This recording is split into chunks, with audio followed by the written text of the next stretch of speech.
Batzuetan tentsioak ikusten ditut. Batzuetan amesgaizto bat dut. Eta nire oihuek esnatzen haute.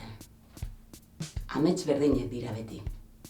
Ñabardurarik txikienean ere behin eta berriz datozkidan irudiak. Aldatzen ez den amets horretan. Etxeko sarreran zutik nago, eskaileren ondoan. Altzairuzko markoa eta segurtasun asko beira dituen kanpoko atearen aurrean. Kalean, ambulantzia bat dago. Beiratik antzeman ditzakedan langileen silueta distiratsuek neurri ikaragarria dute. Eta haien aurpegi puztuek ilargiaren gisako aloa. Giltza giratzen saiatzen naiz. Atea irekitzeko eta sendagilea isartzen uzteko. Salbatzaileek ezin badute sartu, berandu izanen da. Eta ezin dute nire gaixo hartatu. Nire ahalegina alferrikakoa da ordea. Giltzarrapoa ez da mugitzen. Atea zurrun dago, altzairuzko markora soldatu izan balute bezala. Laguntza eskatzen dut, eta ez da inor agertzen. Eraikineko 3 solairuetako auzokide bakar bat ere ez. Ezin dute etorri noski. Berehala hartzen naiz. Zeren zaratarik atera gabe mugitzen ditut ezpainak. Arrain baten gixan, eta ametsiko izua, sakonagoa bihurtzen da hartzen naizenean, sendagilei atea ireki ezin izateaz gainera, mintzatzeko gaitasuna ere galdu dudala. Ez da hori, nire ametsa. Magda Ezago idazle hungariarrarena baizik. Edo, berak idatzitako Atea izeneko nobelako protagonistarena. Lapurtu egin diot ametsa. Neure jantzi zeman. Horretarako balio baitu itzulpengintzak. Itzulgintzak. Itzulgiltzak. Ondo esanez, ateak zabaltzen nola giltzez, dio esaerak. Zer da ondo esatea? Zertarako zabaldu atea? Batzuetan tentsioak ikusten ditut. Ateak ixteko arrazoiak. Itxialdian irakurri nuen, berriako mantxangorik zekarren. Zer ez genuen irakurri, itxialdian. Nire ikaskide errusiarrak zioen, elurra, zuria delarik, beltza dela, kalte handiak ekar ditzakeelako. Elurrak, etxeetako ateak ixten ditu, esaten zuen. Eta isolatua geratzen denak, etxean daukanarekin bizi behar.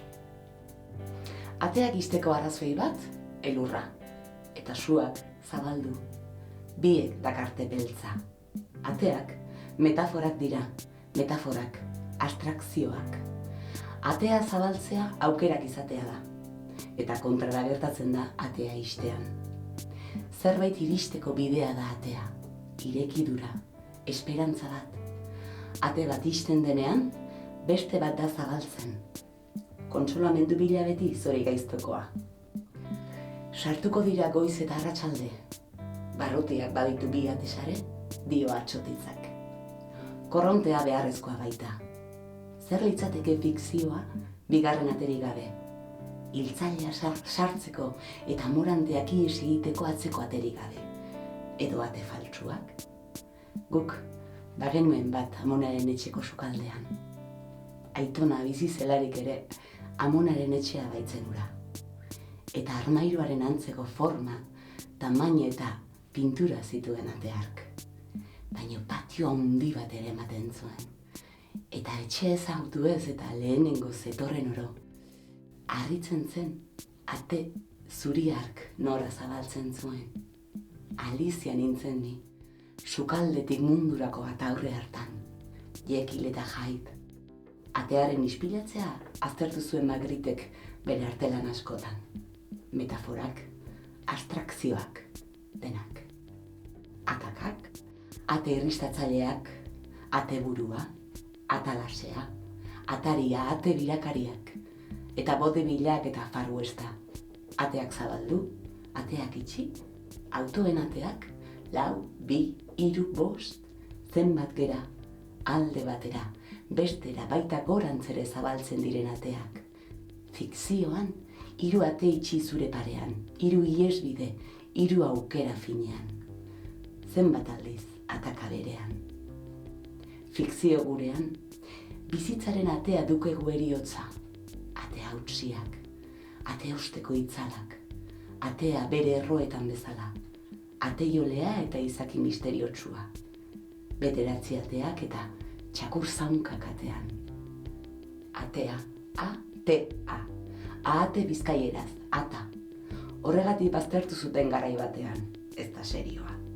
Gerorantza, bazen, akaso hegazti arruntak gutxitzen ari direlako, eta orain gehiago dira konfit edo magret.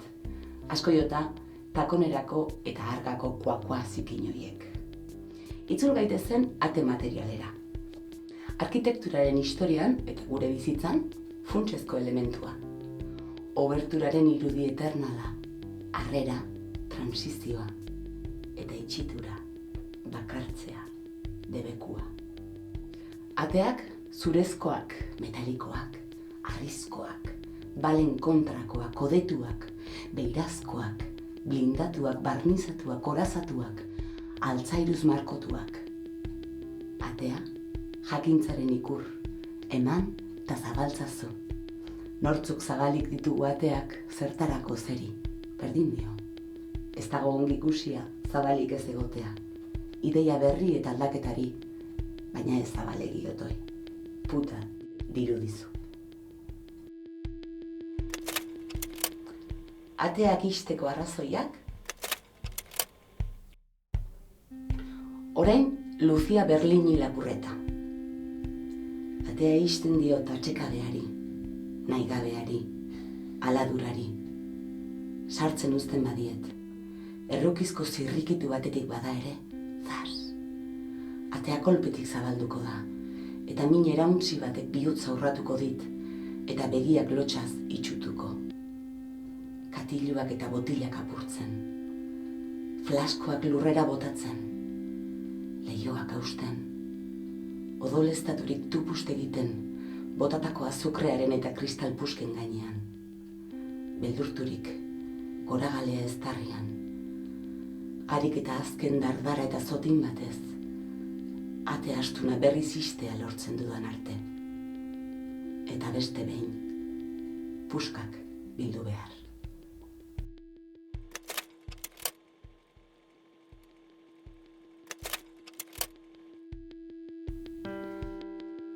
Zer uzten dugu kanpoan, felpudo gaineko zakarrarekin batera. Zer sartzen dugun, etxera, gurera. Gurea den hori nor zer den gure, beste batera gautziko dugu. Zure mundu hori, esaten diote kulturgileari. Eta sekule ez du jakinen mirespenez edo gutxiespenez esaten diote. Zure mundua dago, simbolikoa. Irudikatua, marrazkitxoena edo kantuarena, ametsezkoa beraz, gezurrezkoa. Eta gero dago, egiazko mundua. Baote sorkuntza, mundu materialaz aparte. Ez aldira, atearen alde berean geratzen biak, teilatupe berean, nahi bada izan, adreiluzkoa izan piruletazkoa. Motivazioa eta borondate lana. Ekintzailetza eta eskerron inmateriala. Metaforako hiek ere. Laikak eta emojiak. Sorkuntza beste ordaintzen baita. Bai zorionekoa ni, gustuko dudana egiten baitut. Lehen, libre izan nahi genuen. Orain denek nahi dute zoriontsu izan. Zioen Maria Solandak. Bestela esan da, modernoak ziren lehen, eta orain dira postmodernoak. Azken batean eztabaida beti dilema berera mugatzen ahal da. M versus PM.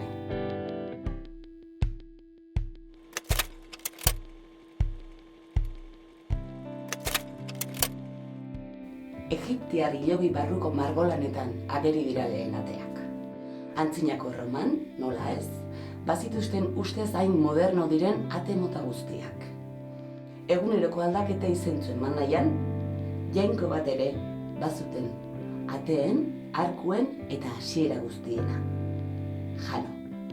Jainko honi eskaintzen zizkioten erroman urteko lehen hilabeteko lehen eguna, eguneko lehen ordua eta hasiera guztiak. Urtarrileko hila eskaini zioten. Honen bestez, horti ia noa rius. Sartu irtenetan gurtzen zuten, eta tenplu bat ere eraiki zioten, Palatinoko erromatarrek eta Kirinalgo sabinarrek. Bi herrien arteko bidean eraiki zuten, eta irekita uzten gerra garaietan sabinarrak eta erromatarrak lasai pasa zitezen, alde batetik bestera.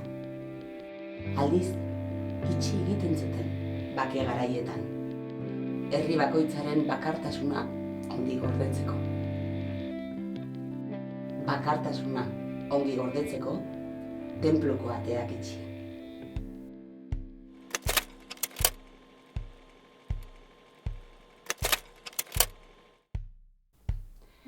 Marta Sanz ez dator bat erromatarrekin.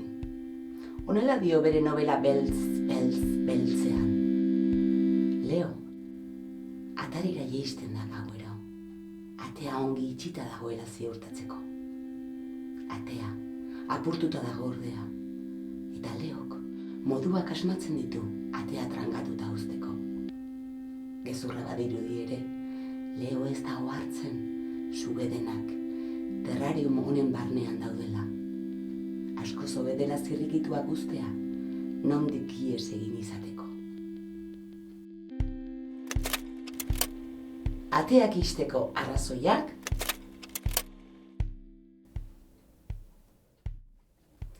gauez ate joka datozenean, Xavier Peto Kanpok eta guri ekarri Koldo Izaguirrek. Elkar, 1986. Irakurri ez duenak ere badaki, Deusonaren seinale ezin dela izan, gauez ate joka norberaren etxera etortzea. Orduan, leihoak zabaltzen direla, atzeko ateak, ate eskutuak, trampolak. Idatzi zuen, badaki Deusonaren seinale ezin dela izan, gauez ate joka norberaren etxera, atea irekitzearekin, albiste txarrei, arriskuari, ongi etorria ez denari, zabaltzen diezula bidea. Zabaldu ezean, behera botako dute. Eta gero agian, prezintatu. Zenbat ate itxi ezagutu ditugun, zenbatetan itxi dizkigute.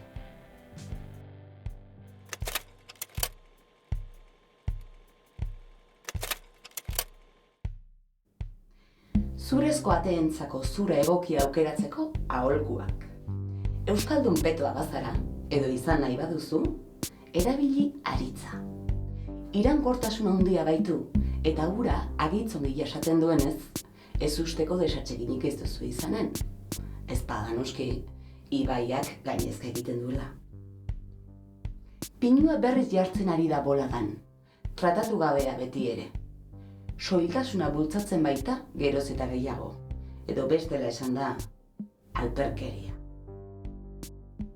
Zedroa oso ona da ondjoen eta insektuen aurka, baina delikatua da, ez baitu danbatekorik ametitzen.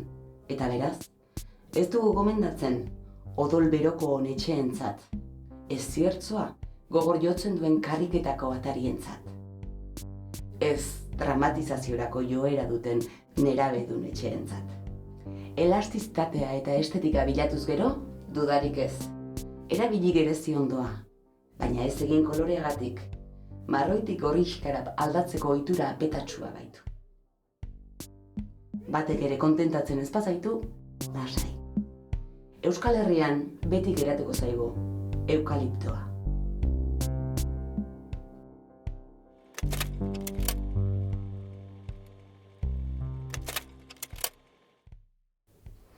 Ixten ahal dituzu ateak, blindatu, korazatu, 11 sarraila jarri, eta hala ere, sartu nahi duenak bilatuko du modua. Sartu eginen da, bestela ez bailegoke alarmarik. Alarmak ate zabalgarria behar du, ate zabalgarriak alarma baino gehiago. Ez dugu atea ixten babes sentipena izateko besterik, eta babesturik sentitzen garelako zabaltzen dugu atea. Ne orkestu arrotzaren aitzinean etxea zabal-zabala uzten diban Jon Lukuk, Pamiela 2009. Gure etxeetan etzen jo egiten eskaratzean sartzeko, baina ausarkeri handie izanen zen ganbaran zertzen ikustera joatea, ala zioen Lukuk. Azkenaldian ez du inork sartu beharren Jon, ganbara guztien erakusgarri jarri diguta. Hala dago bera deseroso, norbaitek bere barruraino sartzea lortzen duenean ez fisikoki noski.